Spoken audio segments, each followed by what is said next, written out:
지난 삼척항 북한 목선 침투 사건 당시에도 이 정권은 조직적 은폐를 시도하려다가 사진 한 장 때문에 모든 사실이 발각된 사례가 있습니다. 이번에도 비슷한 사건이 또 일어났습니다. 북한 주민 2명을 북한으로 추방한 사실, 언론사가 포착한 문자 메시지 사진 한 장에 들켰습니다. 저는 이 정도면 이 정권이 도대체 얼마나 많은 것들을 숨기고 덮고 묻어버렸을지 의심되지 않을 수 없습니다. 북한 눈치 보느라 꽁꽁 숨기고 또 북한이 보내라고 해서 순순히 보내준 것 아닙니까? 이번에 추방된 2명이 처음인가 하는 그런 의문도 듭니다.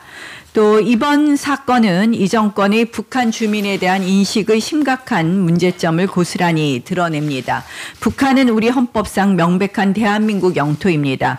따라서 북한 주민 모두는 대한민국 국민이며 대한민국 땅을 밟는 즉시 헌법상 기본권을 누릴 자격이 있습니다.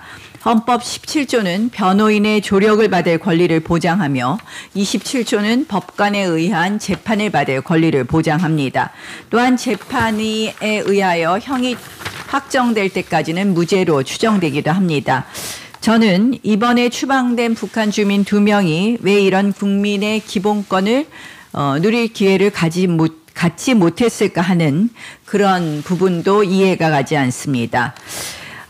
증거 불충분, 또 수사 한계 이런 여러 가지 또 당국의 어려움도 이해 못하는 바는 아닙니다.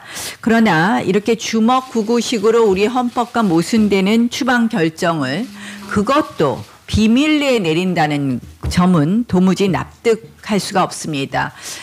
이 부분에 대해서는 사회적 합의도 모아야 될 것이고 또 명확한 기준을 마련해야 될 것입니다.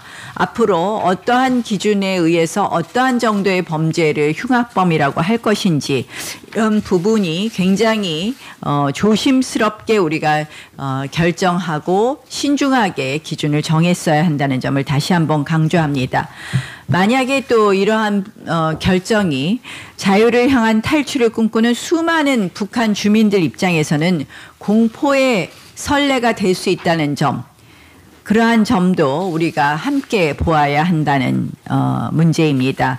만약 북한 정권이 반체제 운동 인사에 대해서 흉악범인이 보내달라라고 하면 어떻게 할 것이냐 하는 그런 걱정도 했습니다. 결국 이번 결정은 어쨌든 부적절하고 성급했다, 이렇게 결론 내릴 수밖에 없습니다. 또한 최근에 보면 지금 이것에 덧붙여서 한 말씀 좀 더 드리겠습니다. 이 ICBM 발사 문제가 계속, 이동식 발사 문제가 계속 문제되고 있습니다.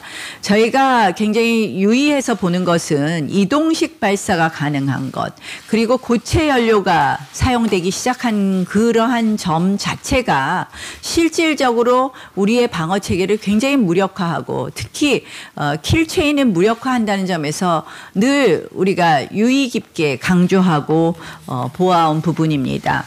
이 부분에 대해서 이동식 발사의 의미가 이러느니 저러느니 하면서 여러 가지 변명을 하지만 오늘 언론의 기사를 보면 북한 ICBM은 발사대와 거치대를 함께 들고 다녔다, 이런 이야기가 나오고 있습니다. 결국 사실상 이동식 발사대와 별다른 차이가 없다, 이런 내용입니다. 결국 국감장에서의 거짓말, 또 이번 북한 주민 추방 문제건까지 정의용 안보실장은 그 자리에서 이제는 내려와야 될 것 같습니다. 청와대 안보라인 교체를 더 이상 미룰 수 없습니다.